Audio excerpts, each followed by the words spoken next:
ಜ್ವರದ ತೀವ್ರತೆ ಇರತಕ್ಕಂಥದ್ದು ಯಾವ ಪ್ರಮಾಣದಲ್ಲಿ ಇರುತ್ತೆ ಅಂತ ನಾವು ಊಹಿಸ್ಲಿಕ್ಕೂ ಕೂಡ ಸಾಧ್ಯವಾಗುವುದಿಲ್ಲ.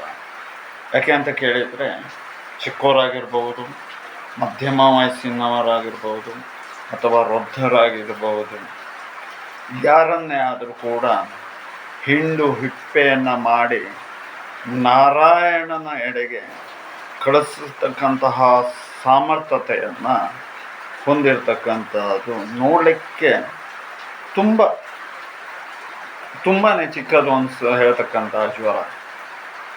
ಈ ಬಗ್ಗೆ ಯಾಕೆ ನಾವು ಮಾತಾಡ್ತಾ ಇದ್ದೇವೆ ಅಂತ ಕೇಳಿದರೆ, ಈಗ ಒಂದು ತಿಂಗಳ ಹಿಂದೆ ಅಷ್ಟೇ ಒಂದು 28 ವರ್ಷದ ಹುಡುಗನಲ್ಲಿ ಜ್ವರ ಇರತಕ್ಕಂಥದ್ದು ಕಾಣಿಸ್ಕೊಂಡು ಆತ ಸಾವು ಮತ್ತು ಬದುಕಿನ ನಡುವೆಯಲ್ಲಿ ಹೋರಾಟವನ್ನು ಮಾಡ್ತಾ ಇರ್ತಕ್ಕಂತಹ ಘಟನೆ.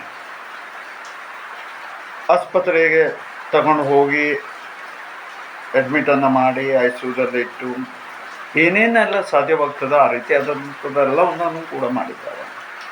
ಆದರೂ ಕೂಡ ಮಾಡಿರ್ತಕ್ಕಂಥದ್ದೆಲ್ಲವೂ ಕೂಡ ತನಗಲ್ಲ ಎಂಬಂತಹ ರೀತಿಯಲ್ಲಿ ಸಾಗ್ತಾ ಇತ್ತು. ಆಗ ಆತನ ಮಿತ್ರ ತನ್ನ ಸ್ನೇಹಿತನಿಗೆ ಈ ಥರ ಆಗ್ತಾ ಇದೆಯಲ್ಲ ಅಂತ ಹೇಳುವುದಾಗಿ ತುಂಬ ನೋವಿನಿಂದಾಗಿ ಆತ ನಮ್ಮಲ್ಲಿ ಬಂದು ಕೇಳ್ಕೊಂಡು ಆತನಿಗೆ ಅದಕ್ಕೆ ಸಂಬಂಧಪಟ್ಟ ರೀತಿಯಲ್ಲಿ ಮಾಡಿಕೊಡಿ, ನಿಮ್ಮ ಒಂದು ಅನುಗ್ರಹದಿಂದ ಆತ ಬದುಕುವಂತೆ ಆಗಬೇಕು ಅಂತ ಹೇಳುವುದಾಗಿ ಕೇಳ್ಕೊಳ್ತಾನೆ. ಅದಕ್ಕೆ ನಾವು ತತ್ಕ್ಷಣ ಸ್ಪಂದಿಸಿ ಆತನನ್ನು ಗುಣಪಡಿಸ್ತೇವೆ. ಅದೇ ರೀತಿಯಲ್ಲಿ 35-36 ವರ್ಷದ ಇನ್ನೊಂದು ವ್ಯಕ್ತಿಗೂ ಕೂಡ ಅದೇ ಥರದ ಒಂದು ಸಮಸ್ಯೆ ಇರತಕ್ಕಂಥದ್ದು ಉಂಟಾಗುತ್ತೆ. ಆದರೆ ಆ ವ್ಯಕ್ತಿಗಳು ಹೇಳ್ತಾರೆ, ಇಂಥವರಿದ್ದಲ್ಲಿ ಹೋಗಿ ನಮಗೆ ಆರಾಮಾಗಿದೆ, ನೀವು ಮಾಡಿಕೊಡಿ ಅಂತ ಹೇಳಿದೆ. ಹೋಗಯ್ಯೋ, ಅದೆಲ್ಲ ಯಾರಾದರೂ ನಿಮ್ಮಂಥ ಮೂರ್ಖರು ಮಾಡುವಂಥ ಕೆಲಸ ಹೊರತು ನಮ್ಮಂತಹವರಲ್ಲ.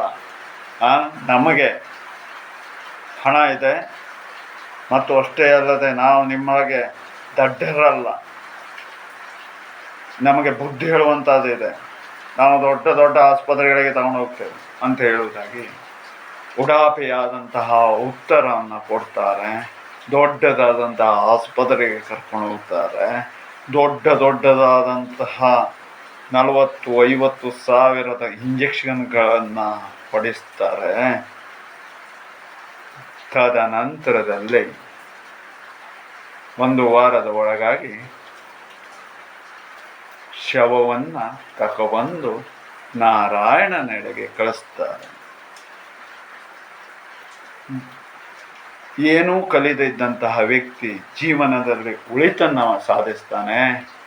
ಕಲ್ತಿದ್ದೇವೆ ಹೇಳ್ಕೊಂಡು ನಾರಾಯಣನೆಡೆಗೆ ಸಾಗಿಸ್ತಾರೆ. ಇದೇ ಅಲ್ವಾ ಪ್ರಕೃತಿಯ ನಿಯಮ ಹೇಳ್ತಕ್ಕಂಥದ್ದು. ಹಾಗಾಗಿ ನಾರಾಯಣ ಅಥವಾ ಪರಮಾತ್ಮ ಹೇಳ್ತಕ್ಕಂಥವನ ಅನುಗ್ರಹವನ್ನು ತೆಗೆದುಕೊಂಡ್ರೆ ಏನನ್ನೂ ಕೂಡ ನಾವು ಸಾಧಿಸಬಹುದು.